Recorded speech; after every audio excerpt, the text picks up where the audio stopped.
이렇게 설교를 녹화해서 성도님들과 만나는 것은 저도 처음으로 경험해 보는 일이라서 상당히 낯설게 느껴집니다. 우리 청년마을에서는 매주마다 주일 2시에 이제 라이브 예배를 소통하면서 드리고 있는데요. 실시간으로 예배를 드리면서 이렇게 채팅을 주고받기 때문에 제가 설교를 하다가 질문을 하면 이제 대답을 하기도 하고 이렇게 서로 인사를 나누기도 하고 그렇게 설교를 하니까 좀 상대방 대상이 있는 설교를 하는 것 같은 느낌이 드는데, 이렇게 설교를 듣는 대상들을 직접 눈에 안 보고 이렇게 설교를 하려니까 조금 낯설기는 합니다. 그래도 이제 성령님께서 또 이 영상을 통해서 또 예배드리시는 모든 성도님들에게 또 하나님의 귀한 음성을 들려주시는 또 귀한 시간이 되기를 간절히 바랍니다. 성도님들께서 이 예배를 함께 드리실 때 사실 어떤 모습으로 예배를 드리고 있는지 참 궁금하다는 생각이 듭니다. 어떤 성도님들은 그래도 함께 예배할 수 있는 가족들이 있어서 가족들이 함께 둘러 앉아서 이 영상을 함께 보면서 예배할 수 있는 그런 성도들께서는 그래도 이 시기가 그나마 이제 그 신앙 공동체를 조금 더 돈독히 세워나갈 수 있는 그런 또 좋은 시간이 될 거라고 생각을 합니다. 그런데 사실 가족들과 함께 예배하기 어려운 성도님들도 많이 계시잖아요. 가족들이 함께 신앙을 또 갖지 못하고 계시는 성도님들도 있으실 거고, 또 이런저런 사정들 때문에 가족들과 함께 예배하지 못하는 또 많은 성도님들이 계실 텐데, 이런 분들은 더더욱 지금 이 시기가 또 이렇게 교회에 나오지 못하고 각자 흩어져서 예배해야 하는 시기가 조금 더 이제 가족이 없는 그런 빈자리들이 크게 느껴지실 수 있겠다라는 생각이 듭니다. 그런 분들에게 특별히 오늘 이 예배가 더 크고 깊은 하나님의 어루만지심이 있는 그런 예배가 되기를 간절히 축원합니다. 사실 오늘날 가족의 형태가 많이 변하고 있습니다. 제가 예전에 오후 찬양 예배 때 주로 여러 번 설교 때 말씀드린 적이 있지만, 소위 말하는 그 정상가족 이데올로기라는 것이 오늘날 많이 무너지고 있다고 하죠. 이 정상가족 이데올로기가 무엇입니까? 우리가 흔히 가족 하면은 떠오르는 그 결혼한 부부와 그 슬하에 있는 자녀, 이렇게 결혼하지 않은 아직 미혼의 이제 자녀들까지 해서 한 3인에서 5인 정도로 이루어진 그런 어떤 핵가족 형태, 또 그 윗세대까지 이렇게 함께 살고 있는 그 정도의 이제 형태를 우리가 정상적인 그 가족이라고 생각을 하는 그 이미지들을 우리가 가지고 있다는 거죠. 그런데 제가 통계를 통해서 여러 번 말씀드렸지만, 사실 5년 전에 그 인구주택 총조사의 통계만 봐도 우리가 정상가족이라고 이야기를 하는 그런 가족의 형태가 우리나라의 전체 총 가구의 3분의 1도 되지 않는 구성을 가지고 있다라는 거죠. 그러니까 사실은 보편적이지 않은 가족의 형태인 것이고, 또 그게 5년 전에 또 조사니까 계속해서 또 그 정상가족이라고 우리가 부르던 그런 가족의 형태가 줄어들고 있잖아요.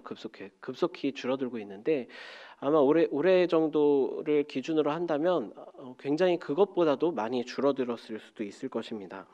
그러니까 우리가 생각하는 정상 가족의 형태라는 것은 극히 일부분일 뿐이라는 거죠. 앞으로 점점 더 다양한 형태의 가족들이 생겨날 것이고, 우리가 생각하는 가령 한부모 가족이라든지 입양 가족, 기러기 가정, 별거 가정, 사별한 부부, 또 무자녀 가족, 또 소녀 가장들, 조성 가족들과 같은 이런 가족들이 이제 더 이상은 정상이 아닌 비정상의 형태로 이해되는 것이 아니라, 그것도 또 하나의 어떤 가정의 형태로서 점점 우리가 인정되는 그런 시대가 오고 있다는 것입니다. 근데 주로 교회 안에서는 이런 좀 그 기존의 전통적인 가족의 구성의 형태가 꽤 높다 보니까, 사실 교회는 이런 가족 구성의 변화를 좀 뒤늦게 체감하는 경우들이 많이 있는 것 같습니다. 교회에서는 예전부터 이런 우리가 소위 말하는 정상가족이라고 불렀던 전통적인 가족 형태의 그런 이제 그 가족들에게 초점이 많이 맞추어져 있어서, 이런 전통적인 가족 구성을 갖지 못하고 신앙생활을 하시는 분들은 조금 소외감을 느끼기 쉬운 그런 부분들이 많이 있죠. 사실 그런데 교회가 그러면 안 되잖아요. 이런 전통적인 가족 구성의 형태가 물론 나쁘다는 얘기는 아니지만, 여러 형태의 다양한 가족들이 교회에서 서로 어울려지고 또 존중받을 수 있도록 이런 인식과 구조가 빨리 이렇게 발맞춰서 나가지 않으면 앞으로 좀 다음 세대를 품기 어려운 그런 교회의 모습이 되지 않을까 하는 우려가 됩니다. 여기서 한 발 더 나아가서 이 정상가족이라는 것에 대한 우리의 이 이데올로기는 단순히 가족 구성의 어떤 형태에서만 그치는 것이 아닙니다. 이 가족 구성 내에서 이 가족들과의 관계나 친밀감에 있어서도 우리가 정상가족이라고 하는 그 고정관념들이 있다는 거죠. 예를 들면 우리는 가족끼리 굉장히 친밀하고 거리가 없이 가까울수록 이상적인 가족의 모습이라고 생각하는 경향이 있습니다. 그러니까 미주알 고주알 모든 생각과 마음을 다 공유하고 또 서로 모르는 것이 없고 일 끝나면 늘 집에 먼저 들어와서 항상 가족들과 함께 시간을 보내고 밥을 항상 같이 먹고 장도 같이 보고 집안일도 같이 하고 외출도 같이 하고 같이 영화 보고 같이 여행 가는 이런 가족. 부부는 늘 찰싹 붙어가지고 하루 종일 같이 있고 부모와 자식은 아주 친구같이 허물 없이 지내고 형제자매들은 뭐 연인보다도 더 가깝게 친밀한 사이로 그렇게 지내는 그런 가족. 이런 가족을 이렇게 이야기를 들으면 와 정말 좋은 가족이다. 정말 그림 같은 가족이다. 이렇게 생각을 하지 않습니까? 그런 가족이 우리에게 생각하기를 좋은 가족이라는 생각을 하고 있지 않습니까? 사실은 이것은 대단히 위험하고 무서운 생각일 수 있습니다. 겉보기에는 화목하고 친밀한 가족이지만 그 속을 잘 들여다보면 가족들끼리 어느 정도 일정한 거리를 유지하지 않고 과도하게 밀착되어 있는 그런 경우들이 많이 있습니다.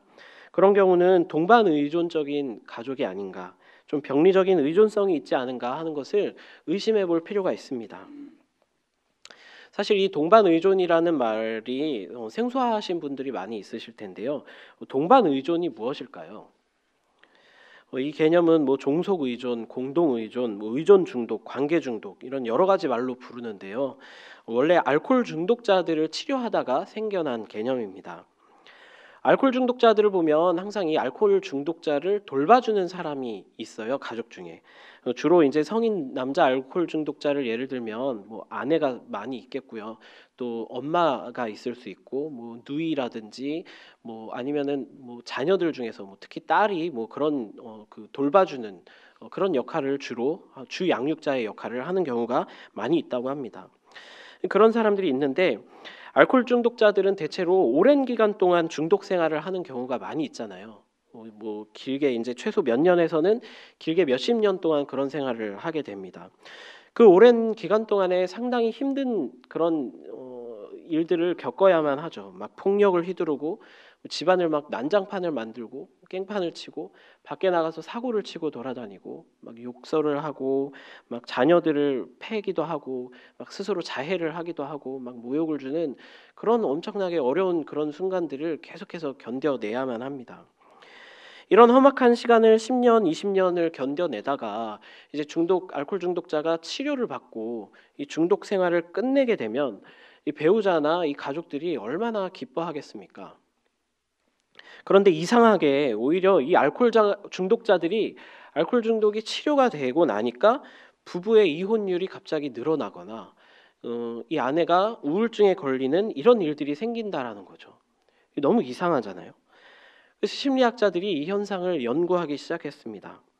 그랬더니 이 알코올 중독자들을 돌보는 사람이 오히려 이상하게 그 병리적으로 그 알코올 중독자에게 의존하고 있는 그런 관계들, 그런 것들이 보이기 시작한 거예요. 한 예로 알코올 중독자들을 이제 병원에 입원을 시킵니다. 이제 아내도 막 너무 힘드니까 이제 큰 맘 먹고 이제 알코올 중독자를 입원을 시키잖아요. 그러면 이제 병원에서는 이 알코올 중독자가 치료가 되기 전까지 절대로 퇴원시키면 안 된다고 신신당부를 합니다. 사실 입원이라는 게 뭐 엄청나게 힘든 생활을 하는 게 아니고요. 병원에서 굉장히 잘 돌봐주고 규칙적인 생활을 하게 하면서 이제 알코올 섭취를 못하도록 이제 어떤 상황을 조성해주고 심리 치료를 해주고 이렇게 하는 거죠. 그렇게 어려운 생활을 하는 게 아닙니다. 근데 이제 알코올 중독자의 뭐 엄마나 아내, 가족들이나 뭐 대표적으로 아내라고 하겠습니다. 아내가 이제 면회를 이렇게 자꾸 가면 알코올 중독자가 우는 소리를 하는 거예요. 너 어떻게 나를 여기다가 이렇게 버려둘 수 있어? 방치해둘 수 있어? 너가 어떻게 나한테 이럴 수 있어? 이런 서운한 얘기들을 하고 나 좀 퇴원시켜줘. 나 여기서 못 견디겠어. 제발. 나 이런 정도의 뭐 심한 사람은 아니잖아. 이렇게 자꾸만 우는 소리를 하고 쪼르면 냉큼 가가지고 퇴원을 시켜가지고 자꾸 집으로 데려가더라는 거죠. 또 알코올 중독자들이 막 폭행을 하거나 막 집을 다 때려 부수고 아무데나 막 집에다 토하고 심지어는 막 오줌이나 뭐 그런 배변을 하기도 하고 막 난장판을 해놓잖아요.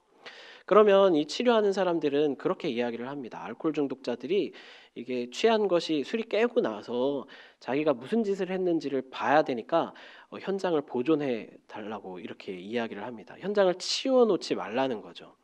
그래서 막 냄새가 나고 못 견디겠으면 차라리 뭐 아내나 가족들이 집을 비우는 한이 있더라도 그 현장을 보존해 놓으라고 이렇게 조언을 합니다. 그런데 어떻게 하겠습니까? 이 아내들이 그 말을 안 들어요. 알코올 중독자들이 막 이렇게 깽판을 쳐놓고 난장판을 해놔도 그 다음날 아침에 술 깨고 정신을 차리기 전까지 깨끗하게 집을 싹 치워놓는 거예요. 자기가 한 일을 보지 못하게.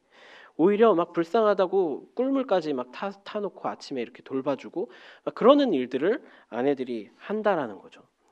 그러면 중독자들은 그걸 알고 있습니다. 자기가 아무리 깽판을 쳐놔도 다 치워준다라는 걸. 그리고 자기가 밖에서 아무리 사고를 치고 다녀도 수습을 해준다라는 것을 기가 막히게 알죠. 또 아내들을 그렇게 두드려 패도 아내가 이혼하거나 그래야 되는데 그걸 잘 못합니다. 오히려 불쌍하다고 자기가 막 남들에게 가가지고 내가 남편 때문에 못 살겠어 막 이렇게 이야기를 하다가도 다른 사람이 그러면 이혼해, 너 어떻게 그런 남편하고 살아? 그러면 오히려 자기가 그 남편을 두둔하면서 그래도 불쌍한 사람이야, 이 사람 나 없으면 어떻게 살라고 그래, 그래도 술만 안 마시면 나한테 너무 다정하고 참 좋은 사람이야, 그 술이 웬수지, 사람은 참 착해, 이러면서 그 남자를 오히려 자기가 감싸고 두둔한다라는 거죠. 굉장히 심각한 문제입니다. 이런 것들을 전문용어로 메시아 컴플렉스다 이렇게 이야기를 하죠. 이 사람은 나 없이는 못 살아, 내가 돌봐줘야 돼, 이렇게 생각을 하는 것이 바로 메시아 컴플렉스입니다. 그래서 아내들한테 가출을 하라고 차라리 집을 나가시라 이렇게 이야기를 해도 집에서 짐만 쌓아놓고 나간다고 짐만 잔뜩 쌓아놓고 정작 나가지를 못해요. 남편이 잘못했어 그러면 또 쑥 들어오고, 어떤 아내는 큰맘 먹고 가출을 일주일 동안 했는데 그 일주일 동안 어디에 가 있는지를 이렇게 파악을 하니까 불과 그 집의 반경 4km를 벗어나지 못하고 그 일주일 동안 그 4km 안에서 계속해서 주변을 맴돌았다라는 거예요. 이런 것들을 보니까 이게 심리 치료를 하는 사람들이 보니까 알코올 중독자들이 병이 있는 게 아니라, 중독이 있는 게 아니라 이 아내가 더 큰 중독에 빠져 있구나. 이 동반 중독이라는 더 큰 중독에 빠져 있어서 남편을 치료할 것이 아니라 이 아내를 치료해야 되겠구나. 성경에 맹인이 맹인을 인도한다라고 이야기를 하듯이 자기가 더 큰 문제가 있으면서 지금 남편을 돌본다고 이러고 있구나. 이런 것들을 발견하기 시작하고, 이래서 이것을 동반 의존이라고 부르기 시작했습니다. 이런 동반 의존이 있는 사람이 돌봐주고 있는 알코올 중독자는 아무리 치료를 해도 호전이 되지가 않는다고 합니다. 절대 치료가 불가능하고 오히려 이런 동반 의존이 있는 사람이 계속해서 그 알코올 중독을 강화시킨다고 이야기를 하죠. 그래서 학자들이 이런 동반 의존에 대해서 연구를 하기 시작하니까 이 동반 의존이 꼭 알코올 중독자의 가족에게만 나타나는 것이 아니구나. 상당히 많은 가족들에게서 이런 동반 의존 증상이 있구나라는 것을 또 발견하기 시작했습니다. 워낙 알코올 중독은 극단적인 예니까 그것이 뚜렷하게 나타나지만 뭐 그런 알코올 중독자가 집에 없어도 이런 동반 의존성을 가진 이런 중독에 걸린 사람들이 많이 있더라는 거예요. 가족이나 상대방에 의해서 나의 행복이 좌우되고요. 내가 행복한 이유는 상대방이 나의 무엇을 채워주었기 때문에, 내가 불행한 이유는 상대방이 나의 무엇을 채워주지 않았기 때문에 자꾸 상대방과 가족을 탓하게 됩니다. 정작 자기 자신이 자기를 채울 수 있다라는 생각은 하지 않는 거예요. 그래서 자꾸 가족과 애증 관계를 만들고요. 막 욕하고 미워하고 하면서도 거기에서 내가 의존하고 벗어나질 못하는 거죠. 정작 상대방을 그렇게 행동하게 만드는 것이 자기 자신이라는 것을 깨닫지 못하게 됩니다. 이렇게 가족에게 동반 의존이 걸려 있으면 나타나는 특징들이 있는데, 일단은 자기 혼자 할 수 있는 게 별로 없어요. 가족들이 채워줘야 되죠. 자기가 원래 자기 스스로 계속해서 자기가 원하는 것들을 채워줄 수 있어야 되잖아요. 독립적으로 자기를 위해서 요리도 해먹고 자기 혼자 영화도 보고 오고 뭐 쇼핑도 하고 바람도 쐬고 카페도 가고 여행도 다녀오고 이렇게 혼자 자기가 원하는 것들을 할 수 있어야 되는데 항상 가족들이 함께 하면서 옆에서 그것들을 채워줘야만 하는 거죠. 그리고 자기 자신도 자꾸만 가족들을 과도하게 돌봐주려고 합니다. 계속 챙겨주고 간섭하고 욕하고 잔소리하고 하면서 학교며 친구 관계며 연애며 뭐 취업이며 심지어 군대나 뭐 직장 생활까지 계속해서 돌봐주고 간섭해야 된다고 생각을 합니다. 이게 바로 메시아 컴플렉스죠. 자기가 다 해줘야 된다고 생각을 해요. 사실은 희생하고 헌신하는 것 같지만 그 방법으로 상대방을 지배하고 통제하는 것입니다. 이런 사람들은 겉으로 보기에는 굉장히 친밀하고 다정해 보이기 때문에 또 헌신적으로 보이기 때문에 자기 자신도 그렇고 주위 사람도 그렇고 이걸 문제라고 생각을 잘 안 합니다. 하지만 자기 자신과 상대방을 계속해서 성장하지 못하고 계속해서 병들게 만드는 심각한 동반 의존입니다. 건강한 사람은 반드시 자신만의 스페이스, 그 공간이 있어야 됩니다. 상대방과 건강한 거리를 언제든지 확보할 수 있어야 합니다. 꼭 물리적이고 시간적인 거리만 이야기를 하는 것이 아니라 심리적이고 관계적인 거리를 확보할 수 있어야 합니다. 서로의 성격이나 생각이나 가치관, 정치적인 색깔, 라이프 스타일, 인간관계, 식습관이나 취향까지 나만의 것이 있어야 하고 또 상대방의 것을 존중할 수 있어야 하는 것이죠. 그런데 그 거리를 못 견디는 것은 바로 이 의존 중독이라고 볼 수 있습니다. 그리고 이것은 가정을 통해서 자녀들에게 반드시 대물림됩니다. 자녀들이 좀 커서 이제 중학생이 되고 사춘기가 되면 의뢰의 뭐 방문도 자기 방문도 좀 걸어 잠그고 자기 개인 소지품도 막 함부로 손 못 대게 하고요. 막 자기 비밀도 부모에게 말하지 않는 어떤 비밀 같은 것도 생기고 또 부모랑 스킨십도 꺼려하게 되고 뭐 화장실 문도 이렇게 잠그고 볼일을 보고 이렇게 하기 시작하잖아요. 매우 정상적인 성장 과정의 하나죠. 한 개인으로서의 공간을 드디어 확보하기 시작하는 과정입니다. 그런데 의존 중독이 있는 부모들은 이 자녀들이 이러는 것을 못 견딥니다. 자꾸 자녀가 이렇게 독립적으로 성장하지 못하도록 강제하거나 또 이런 분위기들을 만들죠. 그래서 서로 계속 이렇게 친밀한 관계, 허물이 없는 서로 거리가 없이 이렇게 떡이 된 그런 어떤 밀착 관계, 이런 예의 같은 것들을 차릴 필요가 없는 그런 관계가 정말 좋은 관계라고 생각을 하고 자꾸 그런 분위기를 만들고 그렇게 착각을 합니다. 근데 사실은 그것은 친밀한 것이 아니라 병리적이라고 볼 수 있습니다. 그러면 아이는 둘 중에 하나가 되죠. 완전 순종적이고 반항할 줄 모르는 그런 아이가 되거나 아니면 의존적인 부모에 질려서 자꾸 튕겨 나가려고 하고 반항적인 아이가 되겠죠.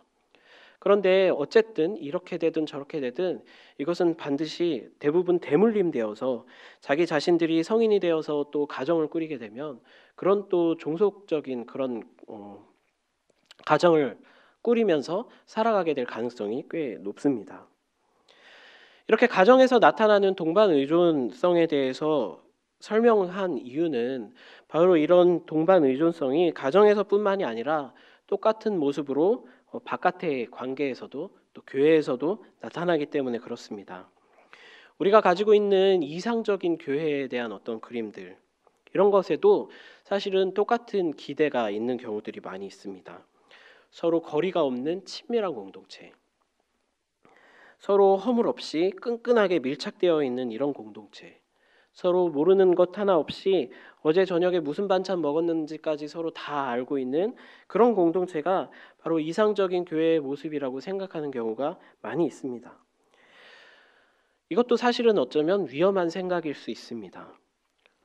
또 교회와 성도들과의 거리도 마찬가지죠. 성도들이 교회와 완전히 하나가 되어서 교회 옆에 붙어서 살면서 매일같이 교회에 와서 뭐 이른 새벽부터 밤까지 계속해서 교회에서 사는 것, 그것이 좋은 신앙이고 좋은 성도고 좋은 교회라고 가르쳤고 또 그렇게 설교하던 그런 시대가 불과 얼마 전에 우리 한국교회의 모습이었습니다.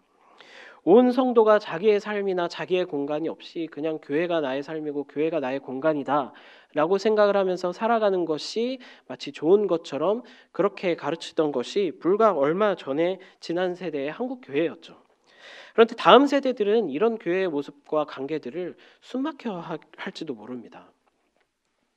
우리가 신앙생활을 하면서 교회가 자꾸 나에게 무엇을 해 주어야지만, 자꾸 교회가 이상적인 교회야지만 나도 예배를 잘 드릴 수 있고 나도 잘 기도할 수 있고 내가 신앙생활을 잘 할 수 있다라고 생각을 하면서 누군가가 나를 계속해서 신앙생활 역시도 채워주어야 된다고 생각을 하거나, 거꾸로 내가 자꾸 교회에 무언가를 채워줘야 한다고 생각하는, 내가 교회의 이 구석구석을 다 돌봐주어야지만 이 교회가 돌아갈 수 있어 라고 생각하는 어떤 메시아 컴플렉스를 가지고 있다면 조심을 해야 합니다.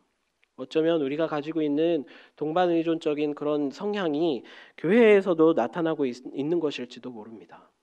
밤낮 없이 아침부터 저녁까지 교회 걱정, 목회자 걱정, 장로님 걱정, 권사님, 집사님 걱정하느라 여념이 없지만 사실은 오히려 내가 어떤 의존성에 중독되어 있는 것은 아닌지 살펴볼 필요가 있습니다.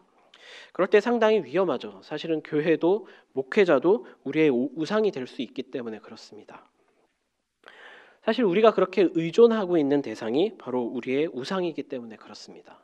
그렇기 때문에 우리는 교회에서도 거리두기를 배워나가야 합니다.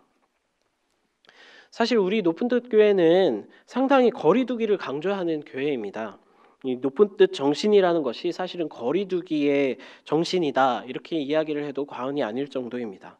먼저 높은 뜻 교회는 교회와 성도들 간의 거리두기를 굉장히 강조하죠. 성도들은 세상의 왕 같은 제사장이기 때문에 교회에 와서 살지 말고 자신이 부르심을 받은 일터에서 충실하게 그 부르심을 감당해야 된다라는 것을 늘 강조합니다. 그래서 높은 뜻 승희교회 시절 때는 이 김동호 목사님이 뭐 선교회나 구역 모임이나 이런 것들을 만들지 않고 직분도 안 세우고 오로지 예배밖에 안 드리는 그런 기간을 꽤 오랫동안 몇 년 동안 가지셨다고 하죠. 그러니까 뭐 요즘 최근 코로나 그 비상 대응책처럼 뭐 그런 식으로 이제 교회를 몇 년 동안이나 이제 계속해서 교회가 그렇게 돌아간 것이죠. 그래서 성도들이 우리도 좀 모이고 싶습니다, 모임 좀 만들어 주세요, 이렇게 그 목사님에게 쪼르니까 목사님이 뭐 나가 놀아라, 그렇게 이야기를 하셨다는 말씀을 자주 하셨죠. 가서 반상회에 가서 반장해라, 뭐 이런 이야기를 하셨다고 합니다. 웃으면서 하시는 말씀이지만 그게 높은 뜻 정신이 바로 들어가 있는 거리두기의 훈련이죠. 성도들이 교회와 밀착해 있지 않고 교회와 어느 정도의 거리를 유지해야 된다는 것을 중요하게 생각하신 것입니다. 또 담임 목사의 안식년 제도도 마찬가지입니다. 그동안 한국교회가 워낙 목회자와 성도들이 밀착되어 있고 목회자에게 의존하고 또 성도들이 목회자에게 인정받고 목회자에게 보이기 위한 그런 신앙생활들을 하니까 높은 뜻 교회들은 7년마다 담임 목사님을 1년 동안 교회에서 이제 쫓아내서 교회에 오시지 못하게 하면서 교회도 목회자에게 의존하는 것들을 막고 성도들이 목회자에게 더 이상 의존하지 못하게 만들고 목회자 자신도 메시아 컴플렉스에 빠져서 교회에 의존하는 것을 방지하도록 이 거리두기를 강제적으로 하는 것입니다. 뭐 직분에 대한 임기 제도도 마찬가지죠. 교회가 어떤 특정한 사람에게 의존하는 것을 막는 거예요. 이 일은 이 사람 없으면 안 돼라고 이야기를 하는 것은 사실은 우리가 그 옆 동네에 세습하는 교회에서 많이 쓰는 이야기 아닙니까? 또 직분자 자신도 메시아 컴플렉스에 빠져서 과하게 교회를 내가 돌봐야 한다라는 생각을 막고 내 개인적인 영성, 하나님과의 개인적인 관계에 집중할 수 있도록 그 직분자 자신도 보호해 주는 것, 그것이 바로 이 거리두기를 훈련하는 그 뜻이 바로 이 높은 뜻 정신에 들어있다는 것입니다. 우리 예수님께서도 이 거리두기의 명수셨습니다. 예수님이야말로 그야말로 메시아셨잖아요. 그런데 정작 그 메시아께서는 메시아 컴플렉스가 없으셨습니다. 복음서에 보면 예수님께 막 사람들이 몰려들고 말씀을 전해달라고 하고 치료해달라고 이렇게 사람들이 막 몰려들죠. 예수님께서 말씀을 전하시고 사람들을 치료하시고 그러다가도 갑자기 사람들을 피해서 한적한 곳으로 물러나는 그런 장면들이 이 복음서에는 종종 나옵니다. 어떻게 메시아가 메시아를 찾아온 사람들을 내버려두고 그냥 가버려? 우리가 볼 때는 좀 의아하다고 생각을 할 수가 있죠. 그런데 일과 시간에 온 힘을 다해서 막 사람들을 막 돌보고 그렇게 말씀을 전하시던 그런 예수님도 딱 시간이 되시면 핸드폰 꺼놓고 자신만의 한적한 그 거리로 사람들을 피해서 들어가셔서 딱 자신만의 공간과 시간을 확보하는 것을 굉장히 중요하게 생각하셨다는 것을 우리가 볼 수 있습니다. 일종의 거리두기를 하신 것이죠. 게다가 어렸을 때 그 예수님의 부모가 예수님을 잃어버려서 막 여기저기 찾아 헤매다가 성전에서 예수님을 발견하니까 내가 내 아버지 집에 있어야 할 줄을 모르셨나이까. 부모에게 이런 이야기를 하기도 하고요. 막 어머니와 동생들과 누이가 예수님을 찾아오니까 막 사람들 앞에서 누가 내 어머니며 동생들이냐. 여기 하나님의 뜻대로 행하는 자가 내 형제고 내 가족들이다. 이런 이야기들을 하시는, 어떻게 보면 우리가 이해가 안 갈 정도로 가족들에게 왜 이렇게 저렇게 매몰차게 구시지? 이런 생각이 들 정도로 전혀 의존성이라는 것이 없으신, 가족들과도 일정한 어떤 거리두기를 하시는 그런 어떤 거리두기의 전문가셨습니다. 그런 예수님께서 오늘 우리에게도 본문 말씀을 통해서 바로 골방에 들어가라고 이렇게 권해주고 있습니다. 사람에게 의존하지 말고, 사람에게 자꾸 보이려고 하지 말고, 너만의 공간, 너만의 시간, 너만의 골방으로 들어가라 라고 우리에게 권하시는 것입니다. 여기서 예수님께서 말씀하시는 이 골방은 단순히 그냥 우리 집에 있는 그 골방을 이야기하는 것이 아니겠죠. 그런 물리적인 골방이 아니라 바로 심리적이고 관계적인 골방으로 들어가라는 것입니다. 계속해서 사람을 의지하고 사람에게 보이기 위해서 사람에게서 자신의 어떤 정체성이나 가치를 찾는 그런 우리의 모습들에게서 벗어나서 거리두기를 하고, 정말 누군가에게 의존하거나 종속되어 있지 않은, 정말 하나님 앞에서만 서 있는 그 나를 찾아서 발견하고 그곳으로 들어가라라고 우리에게 권해 주시고 계시는 것입니다. 누군가가 계속해서 나를 채워주거나 나를 인정해주거나 나를 알아주거나 하지 않는 바로 그곳, 또 내가 남들을 채워줘야 하거나 내가 남들을 위해서 희생하고 남들에게 보이기 위해서 과도하게 상대방을 돌봐주고 그렇게 나팔을 불지 않아도 되는 바로 그곳으로 들어가라는 것이죠. 왼손이 하는 일을 오른손이 모르는 그곳, 그저 하나님만이 아시는 그곳, 어쩌면 바로 이 영상을 보시면서 홀로 외롭게 예배하고 계시는 바로 그곳, 바로 그곳이 우리의 골방입니다. 우리는 바로 그 골방을 찾아야 합니다. 그리고 그 골방을 회복해야 합니다. 그러기 위해서는 우리가 의지하고 의존하고 종속되었던 모든 것으로부터 거리두기를 할 수 있어야 합니다. 사실 요즘만큼 이 거리두기라는 단어가 사람들의 입에 많이 오르내릴 때가 없죠. 이 코로나 바이러스의 상황 때문에 너나 할 것 없이 사회적 거리두기를 하라고 막 이야기를 합니다. 사실 이때가 어쩌면 우리에게 이 거리두기의 영성을 회복하고 훈련하는 최적기일지도 모릅니다. 우리가 교회에서 가지고 있던 어떤 동반 의존성을 극복할 수 있는 가장 좋은 기간이기도 합니다. 단지 이 시기만 참고 얼른 빨리 지나가기만을 견디자 이렇게 이 시기를 보내는 것이 아니라 오히려 이 시기를 통해서 나의 골방을 찾고 사람들과 심리적인 어떤 의존성을 극복하고 거리두기의 영성을 회복하는 그런 시간이 되셨으면 좋겠습니다.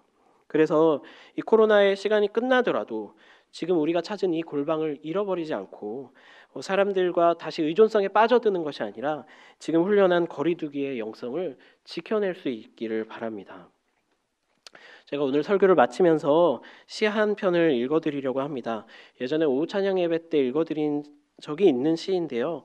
칼릴 지브란의 하늘바람이 너희 사이에서 춤추게 하라라는 시입니다.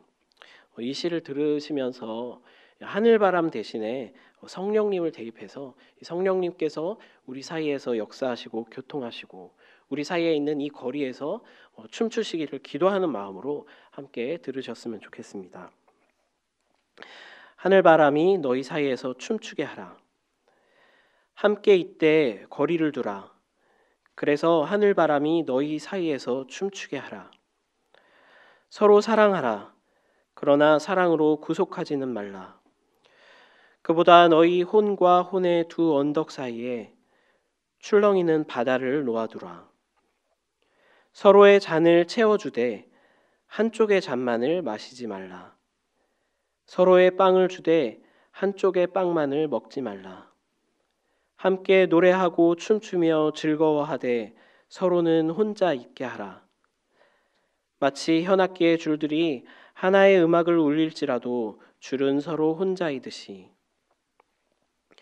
서로 가슴을 주라. 그러나 서로의 가슴 속에 묶어두지는 말라. 오직 큰 생명의 손길만이 너희의 가슴을 간직할 수 있다. 함께 서 있으라. 그러나 너무 가까이 서 있지는 말라. 사원의 기둥들도 서로 떨어져 있고 참나무와 삼나무는 서로의 그늘 속에서는 자랄 수 없다. 기도하겠습니다. 사랑의 하나님 아버지, 감사합니다. 예수님께서 말씀하신 그 골방, 서로 우리가 가지어야 하는 어떤 거리두기를 우리가 말씀을 통하여서 배우고 또 예수님의 삶을 통하여서 배우고 또 이 시간을 통하여서 함께 훈련하기를 원합니다. 의존하는 것은 사랑이 아니듯 우리가 의존하지 않는 사랑을 배워나가게 하시고 우리가 두려워하는 것이 아니라 정말 예수님께 배운 그런 건강한 사랑을 배워나갈 수 있는 그런 귀한 시간이 될 수 있도록 주님 우리의 삶을 또 우리의 공동체를 인도하여 주시옵소서. 감사드리며 예수님의 이름으로 기도합니다.